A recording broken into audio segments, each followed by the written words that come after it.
Pulpa ada nggak pulpa? Ada. Kalau pulpa ada pulpa. Pulpa P apa? Pulpa ada nggak? Nomenklatur pulpa. Ada. Ada apa? Bukan di genitalia. Bukan di genitalia. Ada nggak pulpa? Ada.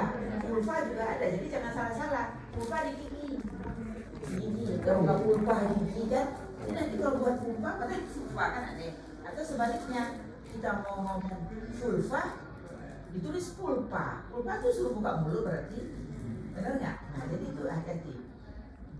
Berarti Mount Veneris, apa ini ya? Mount Pubis. Biasanya kan di satu situ vulva dan uretra tenang. Nah itu apa artinya? Jadi vulva itu apa?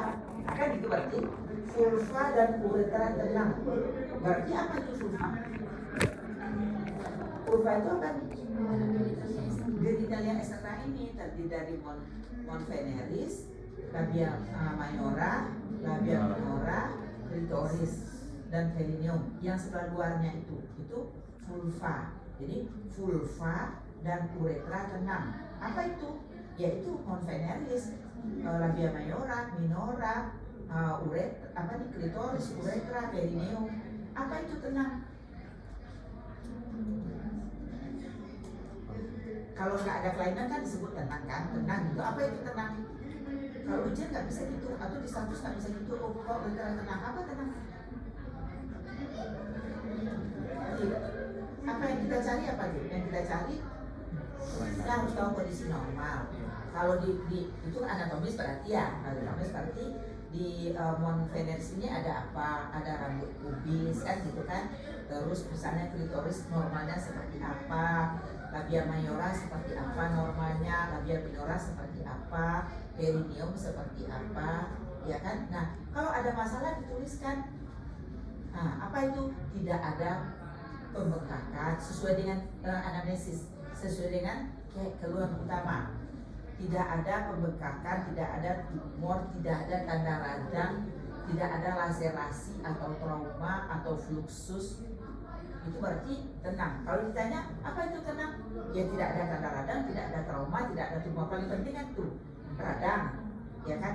Trauma, mungkin luka, lecet atau segala pembengkakan, tumor, atau ada lendir yang keluar, tidak ada cairan yang keluar gitu. Kalau ada cairan itu dijelaskan di mana, di uretra dan di vulva. Vulva itu semuanya. Nah kalau nanti ada benjolan di sebelah kiri luar, berarti tampak benjolan pada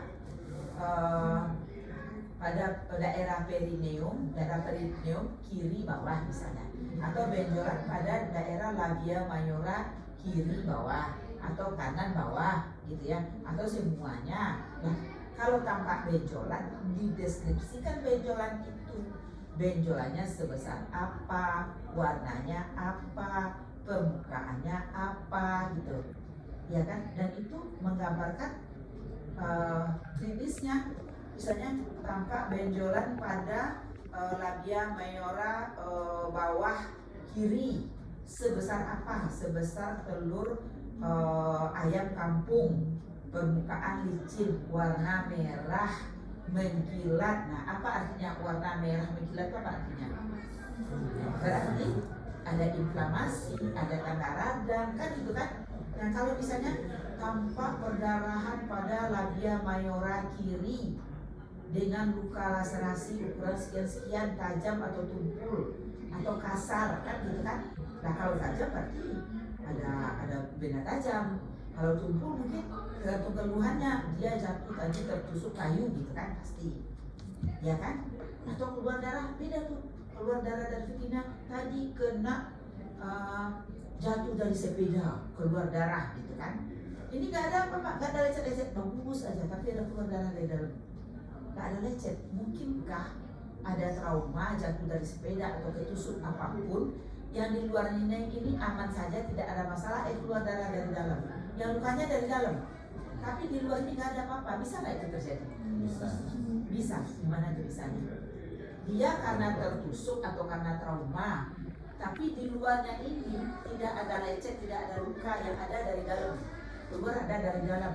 Tapi dia ngakunya karena trauma, lecet atau kena sepeda, kena apa? Bisa nggak itu? Enggak. Bisa nggak? Enggak. Nggak bisa, masa mungkin di dalam aja berluka, di luar nggak luka? Itu luka-lukaan, luka akal-akalan itu. Ya kan? Mungkin dia kontak seksual sama pacarnya berdarah, dibilang karena kena sepeda. Boleh, karena apapun trauma pasti di dalam, di luar itu luka dulu baru di dalam. Orang di luar nggak luka, masa di dalam luka. Ngerti nggak? Nah. Jadi kita harus tahu. Makanya harus beranjak dari anamnesis, ya kan? Nah kalau dia keluhannya benjol ini, kita perlu nggak periksa dalam? Untuk apa? Kan ini aja keluhannya. Ya kan kita harus memeriksa anamnesis keluhan utama. Ini aja Bu, ada lagi yang lain nggak keluhannya? Gitu. Oh enggak ada lagi, benar ya, benar. Ya, periksa lah sesuai anamnesis, inspeksi, palpasi, pergusil. Diagnosanya misalnya abses Bartolini atau kista Bartolini. Selesai pasang celana, suruh duduk. Bu, rahim ambo tadi baabu. Nah, kita periksa rahim. Kita kan periksa ini tadi kan, benar kan? Makanya kita harus kunci keluhannya ini sajakah? Akan adakah pertanyaan yang lain? Karena ini riskan. Ketika ini udah selesai, kita suruh pasang celana dalam, pakaian, duduk, bertanya lagi kan? Dia nanya periksa rahim, terus suruh buka celana lagi. Terus dia, ibu kan tak sana itu tadi. Ya saya kan nggak tahu, ibu nggak nanya juga katanya. Masalah lagi kita, ya kan? Atau akan ada pertanyaan lain, tapi nggak usah diarahkan. Bu mau nanya rahim nggak? Mau nanya ini? Nggak usah. Ada nggak yang lain? Kalau ada, udah gitu. Clear ya, ini saja ya yang saya periksa, yang saya jawab. Ya, yes, tulis sesuai dengan keluhan utama saja. Hati-hati, kalau genitalianya hati-hati. Kadang-kadang kita bisa terjebak atau memang bisa dijebak. Atau apapun, bengkak, kenapa saya bengkak? Ada nggak infeksi dari dalam vagina saya? Menekete, iya kan? Kan nggak, tapi harus clear yang tadi, ya. Nah, berarti harus dideskripsikan. Kalau ada bengkak ya bengkaknya kistik kah, rata kah, nyeri kah, atau fluktuasi kah, gitu ya. Apa beda fluktuasi dengan kistik? Bisa dipisah dengan sentrum. Nama? Bisa dipisah dengan sentrum. Lalu hubungannya kistik itu dengan septal.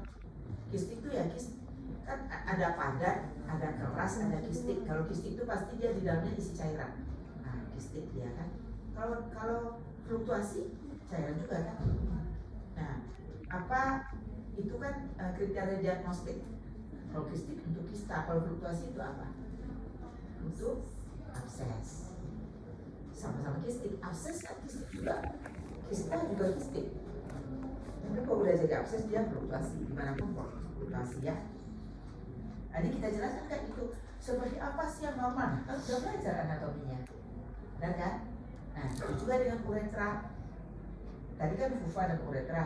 Kalau semuanya nggak ada masalah dijelaskan seperti itu. Kalau ada satu-satu dijelaskan. Uretra juga gitu dilihat. Nah, sekarang inspeksi kan. Nah, kemudian sampai di palpasi. Kalau uretra tuh bisa nggak gitu aja kan ketutup? Nggak bisa kan? Berarti kita pakai jari telunjuk dan jari ibu jari tangan kiri dibeberkan, baru bisa dilihat. Inspeksi. Inspeksi kan, itu harus dibeberkan baru bisa melihat. Nah, itu inspeksi. Kemudian karena tadi kan pakai alat ya, kan pakai alat. Nah, ini namanya spekulum. Itu kan kelamin luar, genitalia luar. Sekarang genitalia dalam. Genitalia dalam itu apa? Genitalia interna apa? Terdiri dari apa? Interna. Dari luar ke dalam. Ada vagina, ada cervix, ada porsio. Vagina, cervix atau porsio, Terus ada uterus, dah, terus dah. ada tuberkulosis, ada varium juga. Nah, iya kan? Nah, jadi ada vagina, cervix atau porsio, ada uterus, ada adnexa dan parametrium, ya. Di adnexa dan parametrium itu ada ovarium, ada tuba, ya kan? Ada parametrium. ya kan? Nah, sekarang ya kelamin luar tadi, genitalia luar tadi inspeksi udah, yang dalam lagi, karena harus pakai ini, namanya spekulum. Spekulum ini ada dua, cocor bebek yang begini, satu lagi yang spekulum sin atau spekulum L, ya kan? Nah, ini kalau vulva ini secara anatomis ya mungkin dari dunia ini ada sampai nanti akhir zaman bentuknya begini, ya kan? Karena bentuknya begini bentuknya, maka spekulum ini diciptakan juga untuk begini. Nggak tahu nanti kalau udah mau kiamat begini mungkin nanti bentuk vulva, ya kan? Artinya apa? Kalau dia pakai begini, kita harus pakai begini juga. Nah kalau vulva gini Anda masukkan begini sakit, ya kan? Benar nggak sakit? Ini kan besi, ini kan mukosa. Saya ini kejepit nih sakit ini. Nah, satu, yang kedua, kita untuk membuka vagina. Jadi ini udah diciptakan sedemikian rupa seperti ini. Masuknya harus begini, harus tertutup dan harus posisi begini. Di dalam tuh kalau tertutup hijaunya di dalam tuh nggak bisa lihat dong. Itu harus dibuka. Nah, sudah masuknya begini, nanti puter. Nah, di dalam baru dibuka ini, baru dibuka.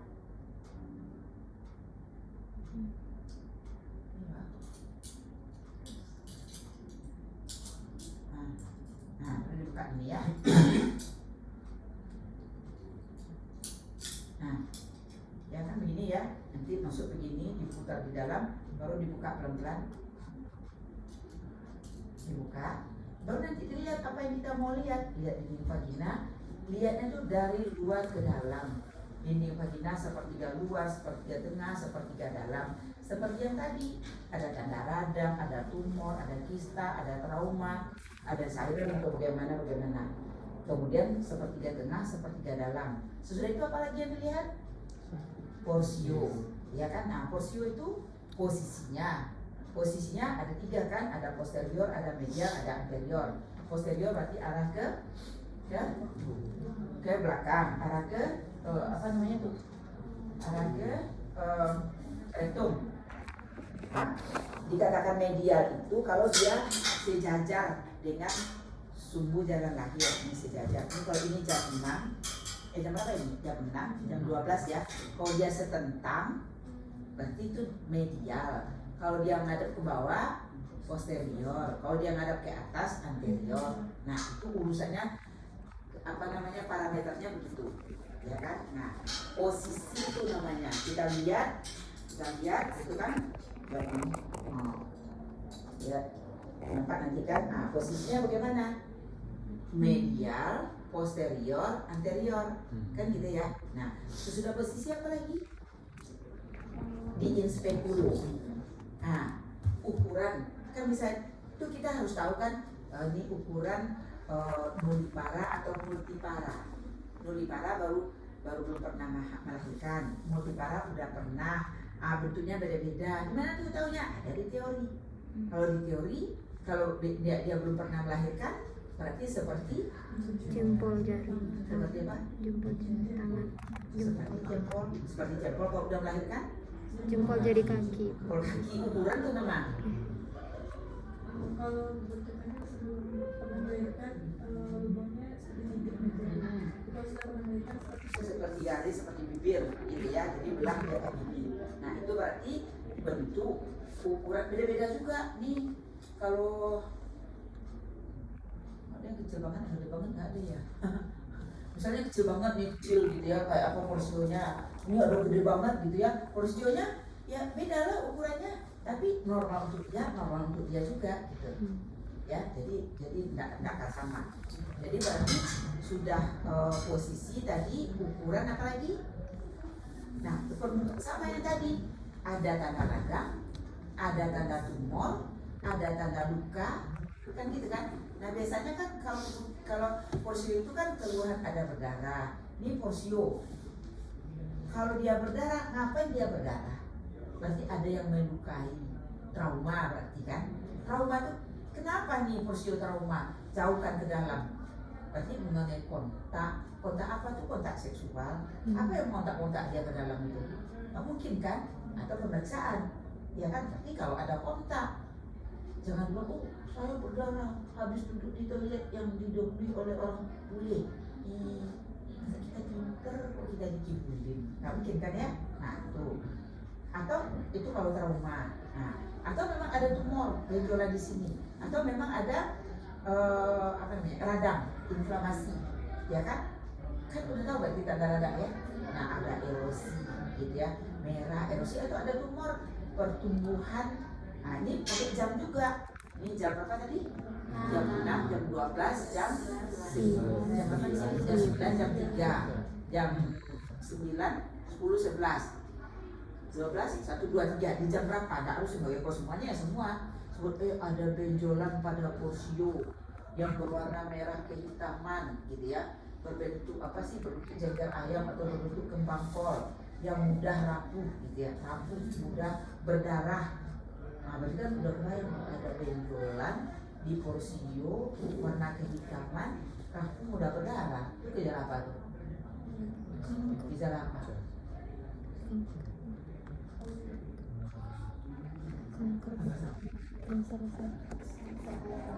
Nah, tumor seaseptik ya. Nah, beda. Ada benjolan keluar dari ini, dari kanalis cervicalis, bentuk licin, warna merah terang, bertangkai. Nah, apa tuh? Polip. Tuh, anak FKU kan harus pintar-pintar. Lagi. Ada benjolan keluar dari kanalis cervicalis, bertangkai, warna merah kehitaman, tidak mudah berdarah. Nah, apa itu? Keluar dari sini, lubangnya di sini, keluar di sini, bertangkai, berarti dia ada dalam dong keluarnya. Apa itu yang keluar dari dalam? Apa? Sebut aja lah. Salah saya benerin. Apa? Ya dari terus. Nah, miom gebur, miom lahir namanya. Permukaannya mesti sama dengan permukaan endometrium kan? Nah, gitu. Nanti Anda bedakan dengan inversio uteri, ya kan? Nah, jadi artinya apa? Ketika kita di spekulo ini, kita deskripsikan apa yang kita lihat, kan gitu ya? Nah, kalau misalnya dia hamil dengan HAP placenta previa, kan kita lihat di sini. Ada berdarah nggak dari sini, kanalis cervicalis terbuka, ada keluar darah gitu ya, warna apa, merah kehitaman atau warna merah terang. Atau pasien dengan KPD kan juga kita lihat di spekulo, tampak porsio terbuka 1 cm, ketuban menonjol gitu misalnya, kan begitu. Atau tampak porsio dengan cairan fluksus mengalir dari kanalis cervicalis warna kehijauan gitu. Seperti apa terserah, ada Gardnerella vaginalis, ada Trichomonas vaginosis, ada Bacterial vaginosis, ada gonore, berbeda-beda kan? Kita sesuaikan dengan keluhannya, ya. Nah, berarti selesai tuh spekulo. Baik lihat sini kan? Nah, kan spekulo segitu aja, ya kan? Nah, kalau misalnya dia ada sesuatu di apa itu namanya, di fornix lateral atau di belakang ini apa namanya? Apa di belakang? Kafung Douglas, ya, Kafung Douglas, ada Kafung Douglas. Kalau misalnya ada keluhan nyeri, intinya ada cairan di dalam intrapelvis kan, Kafung Douglasnya akan menonjol nanti kan. Kita lihat juga Kafung Douglas menonjol apa enggak, gitu, ya. Nah, itu berarti in speculo. Udah segitu doang pelajarannya. Apa lagi? Oh, PT juga. PT juga ya. Nah, PT bisa. Nah, PT sama dengan yang tadi. Ada terbuka ya. Ini barang apa? Itu ya. Nah, PT itu inspeksi kan sudah. PT itu apa sih? Periksa apa tuh berarti? Kan inspeksi, palpasi ya, palpasi. Nah, apa yang kita palpasi? PT tentu yang kalau yang di luar ini kita palpasi pula dulu kan. Kalau ada keluar kita palpasi, di situ kita inspeksi, di situ kita palpasi, di situ sama dengan yang tadi. Apakah dia kistik ataukah dia fluktuasi atau apapun itu, ya. Nah, sampai di vagina tentu nggak mungkin, tentu dimasukkan. Nah, gimana cara PT? Vaginal to C ya, berarti pakai 2 jari, jari telunjuk dan jari tengah, ya kan. prinsipnya adalah pemeriksaan raba, ya kan? Nah, prinsipnya pemeriksaan raba. Apa yang kita periksa? Itu sama dengan yang tadi, vagina, kemudian cervix, kemudian ini di sini apa? Fornix lateral kiri, lateral kanan, fornix anterior, ovum Douglas, uterus, ya kan? Nah, kalau normalnya, nah ini normal ya. Nah, ini normal gini nih. Nah,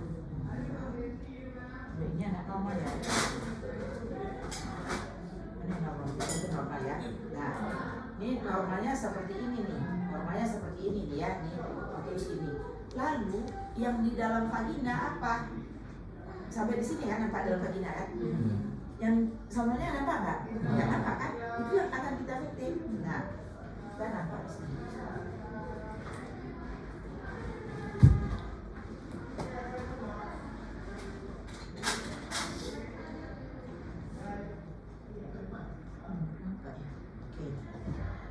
Nah ini kan ini ada harusnya yang bisa dibuka gitu ya.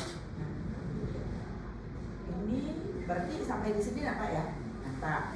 Terus tentu kita PT itu caranya pakai dua jari, ibu jari tengah dan jari telunjuk.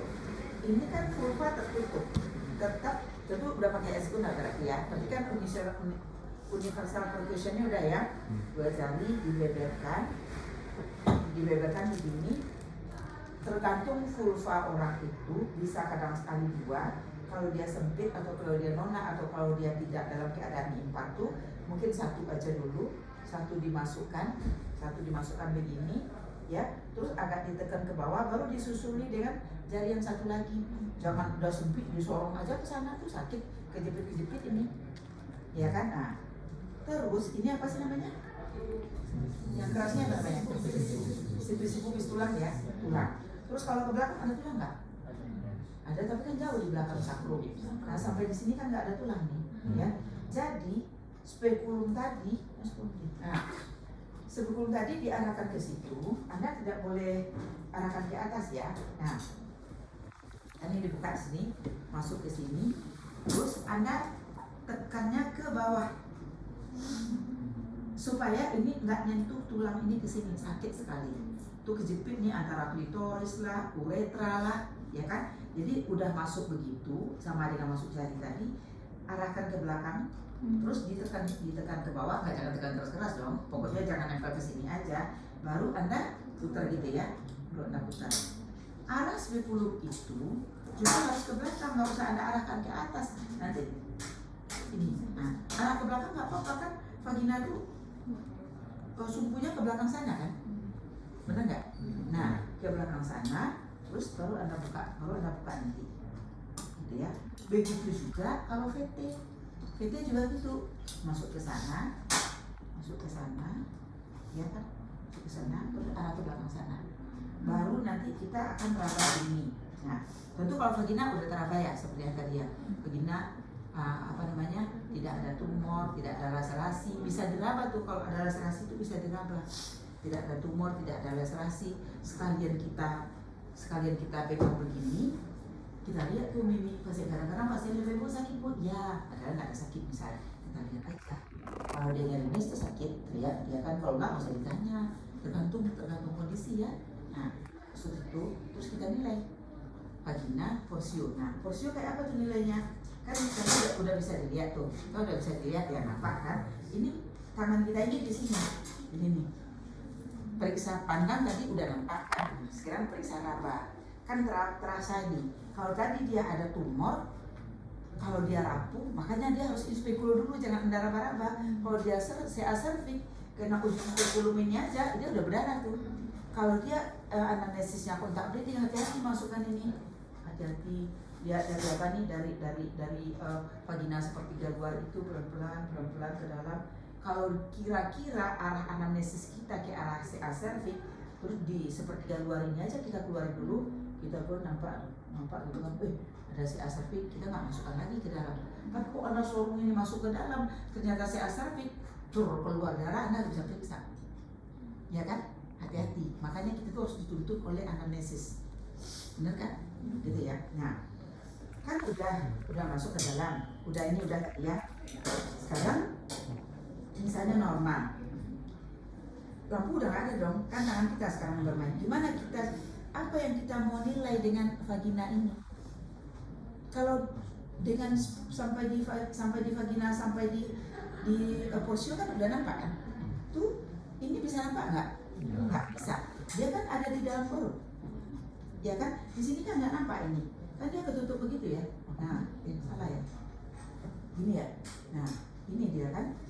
Ini nggak nampak ini. Ya, itu aja dia nampaknya kan?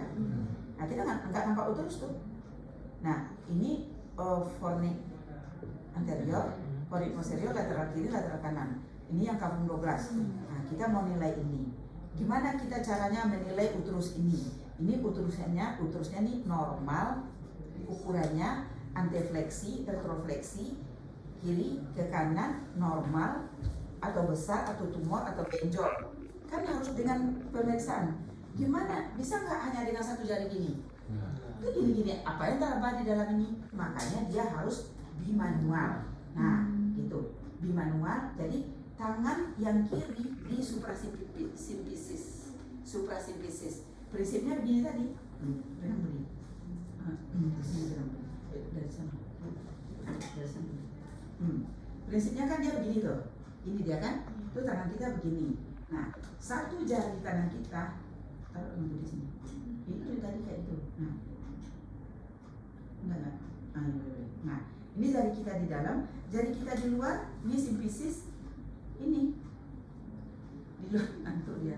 Nah, ini raba gini, ya. Ini kan perut ini kan. Nah, ini perut nih, ini perut ibu nih. Nah, ini di atas simfisis ini. Kita pegang nih dengan tangan kita yang di luar. Lalu, coba lepas. Nah, lalu ini yang kita kira-kirakan dengan tangan yang di dalam vagina dengan tangan yang di luar ini. Kira-kira berapa nih ukurannya? Oh, ini uterus ya. Oh, ini sebesar telur bebek, sebesar telur ayam kampung, sebesar telur angsa, sebesar apapun itu. Terus tangan kita inilah yang meraba. Oh, ini permukaannya licin. Oh, berbenjol-benjol. Oh, terfiksir. Tangan kita ini dengan ini, itu yang namanya bimanual. Ya kan? Nah, lalu kita tahu secara anatomisnya uterus ini segede gini gitu ya, segede gini. Berapa sih ukuran uterus? Oh, ini normal, padat. Nah, padat itu kita udah tahu secara normal, fisiologis dan anatomisnya. Terus uterus ini dia kan ada ligamentum ya, ligamentum rotundum. Yang ini dari sini dia terus terikat ke dinding panggul, ini ke sana, di belakang juga ada sakrouterina. Jadi artinya dia akan agak terfiksir. Nah, beda sama ini. Nah, ini kalau digini-giniin, ini mobile namanya, ya kan? Nah, inilah yang bimanual itu gitu, ya kan? Itu uterus. Nah, kalau dia ada benjolan, dideskripsikan sebesar apa yang ditemukan, ya kan? Ukurannya berapa, permukaannya licin atau rata, kistik atau padat, kemudian nyeri, goyang apa enggak, mobile atau terfiksir. Oke, itu uterus, ya kan? Kemudian mana yang normal? Ini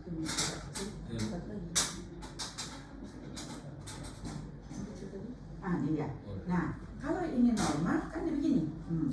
Ini normal ya. Ini normal. Ini dia di mana? Nah, ini bisa tangan di situ.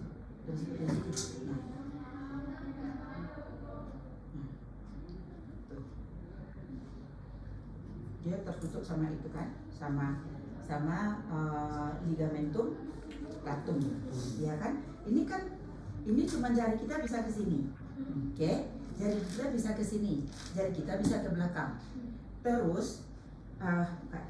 Terus ini kan tadi udah di sini nih, uterus ya. Kan udah selesai kita nilai uterus. Aneksa lagi, aneksa kiri, aneksa kanan. Kita mau nilai aneksa kiri, jari kita tadi kan tetap di porsio tuh. Kita mau nilai kiri, kita pindahkan jari kita ke porsio kiri tuh. Oke, pindahkan ke sini. Terus yang tangan kiri juga tuh, pindahkan sini, gitu ya, pindahkan sini. Nah, kondisi normal ini nggak teraba, tapi beda juga. Si uprit ini teraba mungkin, si induk itu nggak teraba tuh. Tapi prinsip ini, kalau dia tidak teraba, berarti itu normal, tidak membesar dong, benar ya? Ya kan? Nah, kalau dia teraba, deskripsikan. Tapi belum tentu juga, kalau tipis-tipis teraba belum tentu besar juga kan? Benar ya? Nah, tuh, yang kiri, yang kanan. Oke? Kalau begini, dua-duanya nggak teraba ya gitu ya? Ya udah nggak teraba, jangan paksain, jangan gitu sakit, ya kan? Nah, kalau dia tidak teraba, dia kan begini ya, kira-kira kayak gini tuh. Wah, kayak kubah tuh di bawah situ ya.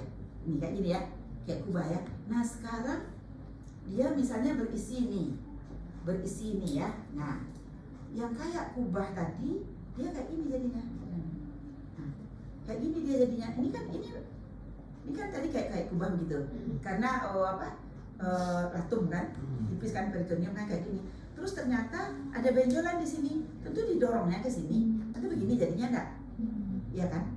Ini kan. Jadi kalau yang ini kita bilang nih adnexa parametrium lemes, nggak teraba apa-apa, tidak nyeri. Nah sekarang bayangkan ini ada di sini satu, di sini beda nih, di sini normal kayak gini tadi, di sini ada begini. Nah ini kan berarti di tangan kita di luar, di dalam kan, ini kan nggak begini ya, ada tutup gitu kan. Nah tuh kita bisa raba ini, bisa nggak raba ini? Bisa kita raba, kita deskripsikan lagi. Pada adnexa kiri teraba massa ukuran kira-kira sekian, berbenjol-benjol apa tidak, padat apa tidak, nyeri apa tidak, kistik apa tidak, ya kan, mobile apa tidak. Kita tahu mobile. Kalau ini kisah begini ya, kisah begini kan, kita ini dengan tangan kiri ini kita pegang, terus tangan kanan kita di sini, kita gini, lihat nah lari dia tuh. Nah berarti dia mobile. Nah kalau dia terikat, terfiksir misalnya endometriosis gitu ya, atau inflamasi atau padat, emang mau dia digituin? Itu nggak mau dia, ya kan? Ini bisa diraba kistik. Tuh kalau bilang, oh nyeri, ya berarti infeksi, abses, nggak bisa dipaksain. Pelan-pelan aja, pelan, raba-raba dikit-dikit, lihat aja wajahnya. Kalau dia nyeri, beda, bu. Ibu harus bedakan nyeri atau terasa. Orang tuh kan lebay banget kan. Misalnya ini normal, ini bu berasa nggak bu? Ya berasa, ini berasa ya bu ya. Berasa kan nyeri bu? Kalau diuji dia pikir nggak ada tangan kita, bu berasa nggak bu? Dibilang kok berasa, padahal nggak ada kan? Nah, ini berasa. Jadi kita yang menyimpulkan gitu. Dia bilang nyeri, padahal tadi pegang aja enggak, bohong tuh atau lebay gitu ya. Nah, gini juga gini, berarti enggak nih. Nah, tapi tergantung anamnesis tadi. Kalau dia karena nyeri, endometriosis, nyeri haid dan seterusnya, ini pasti kaku. Kaku nih. Anda harus bedakan ini yang mobile, yang mana yang kaku, yang mobile. Ya kan? Nah, ini yang ada benjolannya, ini yang nggak ada. Ya kan? Nah, nah kalau akut abdomen, kafum 12 tuh di sini, ini yang dilihat di sini. Tapi kalau dia akut abdomen karena KIT misalnya, berarti kan ya cairan ya, darah ya. Kira-kira darah tuh yang tadinya begini, terus dia akan menonjol gitu. Terus di ini dengan itu udah sesuai itu bulat ya nak, tapi nyeri. Kenapa nyeri? Ini kan termasuk peritoneum visceral. Ini peritoneum visceral. Semua permukaannya peritoneum visceral. Peritoneum visceral dirangsang oleh cairan yang iritatif, yang meradang misalnya nanah atau darah. Beda kalau cairan aja enggak nyeri kan? Nyeri itu diginiin aja ya. Nah, nyeri goyang posio itu gitu aja dikit. Kadang-kadang nggak perlu ditanyain, tahu, nah gitu, tahu gitu kan. Nah berarti nyeri goyang akut abdomen. Nah kalau di kafum 12 jangan anda gini-giniin, tadinya ini belum pecah jadi pecah sama anda, ya kan? Artinya kafum 12. Sampai situ ada pertanyaan? Nggak ada, belum kita lagi. Sudah selesai? Sudah ujian atau ada lagi? Nggak ada nanya. 3, saya tutup sampai 3. Kalau nggak ada berarti kita pulang. 1. Ada pertanyaan? Ya.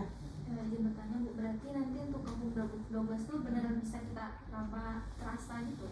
Kafum 12 ini, kalau dia, kafum 12, tentu begitu ya. Kan kayak gini dia tuh.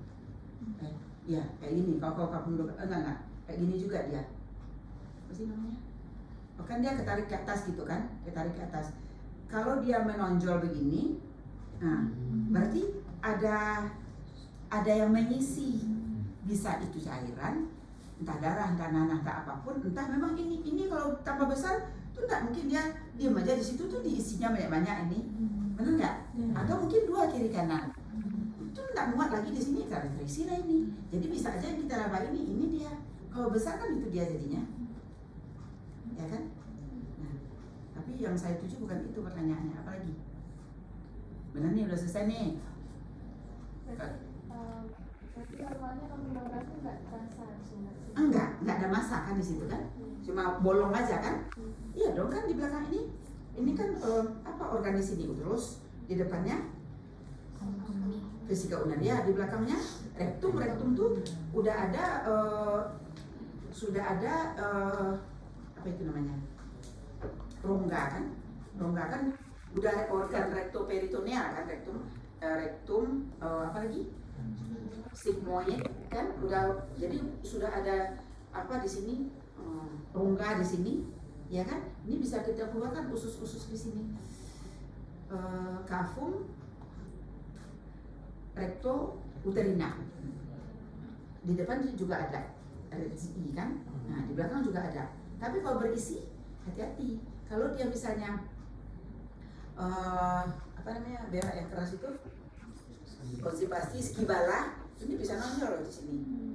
Anda kalau nggak percaya, kalau Anda udah nggak BAB nggak 3 hari, yang perempuan nih, ini apa ini terasa ini ada BAB-nya di sini nanti penuh nih. Kalau cewek, kalau cowok gimana pula nggak ada lubang air itu kan, ya kan? Makanya kalau berak itu nggak bisa, ya tekan aja nih ke bawah ini keluar itu. Mas, tapi jauh-jauh masukkan, nanti ditiru pula saya. Gitu ya. Nah, apa lagi? Udah selesai? Jadi Bu, untuk menilai yang artefleksi dan retroversi dari uterusnya Bu? Ini aja, kan gini, yang searah dengan jalan lahir berarti mediana. Kalau dia lebih ke depan, ante, lebih ke belakang, retro. Tapi yang paling penting ante retro itu nggak ada indikasi, nggak ada arti klinis gitu.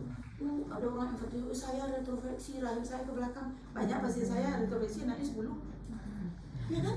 Nah, ada tuh urusannya, nggak ada implikasi klinisnya, gitu ya. Nah, ini ada satu lagi, rektovagina. Tadi kan VT di manual kan, sekarang rekto sama persis, nih di sini.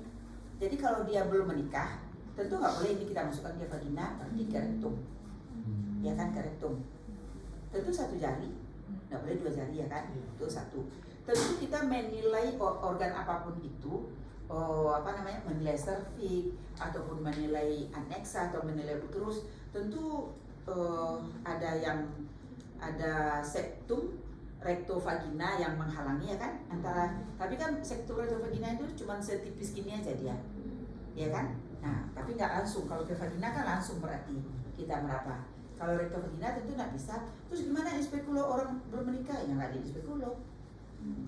Kecuali dia ngaku, dia banyak yang ngaku sekarang ke saya, nggak apa-apa. Saya diperiksa dalam aja karena saya udah kontak seksual. Banyak orang sekarang. Entah dia yang aneh, entah kita yang aneh. Ya kan? Nah, gitu ya. Sama persis rekto bimanual dengan VT bimanual. Gimana dengan rektovaginal? Nah, kan gitu. Ternyata ada benjolan ini nih, dari mana ini? Jangan-jangan yang benjol di vagina ini sebetulnya dia dari rektum kan, yang menonjol ke sana kan. Nah, makanya kalau rektovaginal 2 berarti 1 jari tengah di dalam rektum, 1 lagi di vagina. Nah, ini. Nah, kalau misalnya di vagina licin ternyata ada masanya di bawah, berarti masanya dari rektum. Untuk konfirmasi masanya di mana, satu lagi untuk yang tidak boleh dilakukan VT.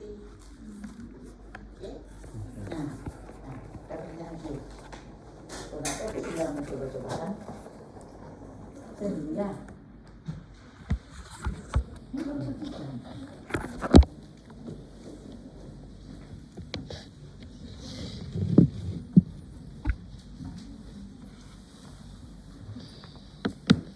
Ini kelompok berapa? Oh, sama-sama yang pertama ini ya. Untuk kelompok 5 yang hari keduanya kapan? Ini kelompok 18 yang hari ini yang pertama, 18. Kelompok 5 Kemarin kemarin kan, yang keduanya kapan? hari Senin. Hah? Iya libur ini. Senin libur, Rabu. Kelompok 18? Selasa. Oh, dia berapa kali sebelum ujian? 2 kali, yang ketiga ujian. Berarti ini yang pertama ya. Silakanlah latihan. Sama Dr. Budi. Latihan satu-satu, Bu. Iya. Nah, Bahkan siapa yang mau coba pertama? nah. Jadi Dr. Budi yang